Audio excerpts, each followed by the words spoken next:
हिमाचल के घने जंगलों में बहुत तेज बर्फबारी हो रही थी। उसी जंगल में रानू चिड़िया अपनी बेटी टुनटुनी के साथ रहती थी। आज जंगल में बहुत सर्दी थी, जिस कारण रानू चिड़िया को बहुत ठंड लग रही होती है। टुनटुनी चिड़िया भी ठंड से कांप रही थी। अपनी बेटी को इस हालत में देखकर रानू चिड़िया उससे बोलती है, बिटिया आज तो जंगल में बहुत ठंड है, आग जलाए बिना आज तो गुजारा ही नहीं होगा। मैं अभी कालू भैया के पास जाती हूँ और उनसे कुछ सूखी लकड़ियाँ लेकर आती हूँ। इतना कहकर रानू चिड़िया अनाज की एक बोरी लेकर अपने पड़ोसी कालू कौवे के घर जाती है। कालू कौवा जंगल में सूखी लकड़ियाँ बेचा करता था। वह बहुत लालची स्वभाव का था और किसी की भी मदद बिना किसी स्वार्थ के नहीं करता था। कालू भैया मुझे 2-4 लकड़ियाँ दे दीजिए, आज बहुत ठंड है। ठंड के कारण मेरी बच्ची कांप रही है। रानू चिड़िया, क्या तुम अनाज लाई हो? हाँ कालू भैया, मुझे मालूम है आप मुफ्त में किसी को भी कुछ नहीं देते हो। फिर रानू चिड़िया कालू कौवे को अनाज देकर कालू कौवे से कुछ लकड़ियाँ लेकर वापस अपने घर लौट आती है।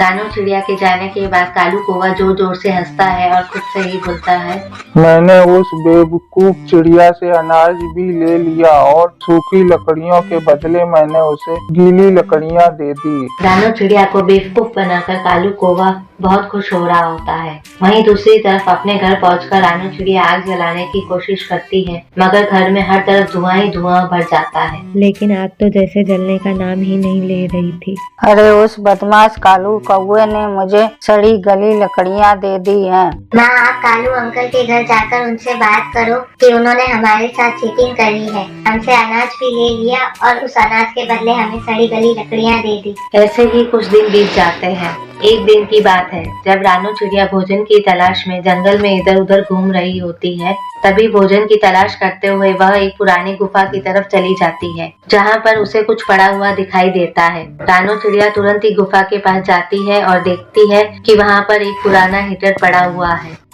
रानू चिड़िया वह हीटर लेकर अपने घर आ जाती है।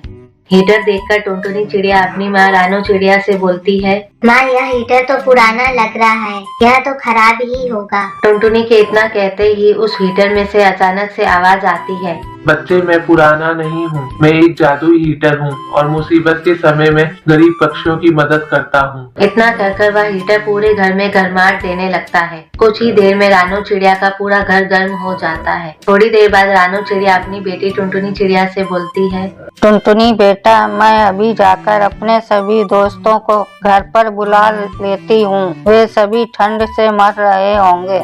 इतना कहकर रानू चिड़िया अपने दोस्त बंटी कबूतर और पिंकी चिड़िया को अपने साथ घर ले आती है। उस रात अचानक से जंगल में बहुत तेज बारिश हो जाती है। तेज बारिश की वजह से कालू कौवे के घर की छत टूट जाती है, जिस कारण उसके घर पे रखी सारी लकड़ियाँ गीली हो जाती है और आग भी बुझ जाती है। हाय रे हाय, मैं तो मर गया, मेरा तो घर भी टूट गया। अब मैं ऐसी ठंड में कहाँ जाऊँगा? फिर वह अपने घर से बाहर निकलकर एक पेड़ की डाल पर जा बैठता है। तभी वहाँ से सोना चिड़िया गुजर रही होती है। वह कालू कौवे को बारिश में भीगता हुआ देखती है तो वह उसके पास जाती है और उससे बोलती है, अरे कालू भैया, आप यहाँ इतनी तेज बारिश में क्या कर रहे हो? क्या बताऊँ सोना बहन, मेरा घर टूट गया है, लेकिन तुम इतनी ठंड में कहाँ जा रही हो?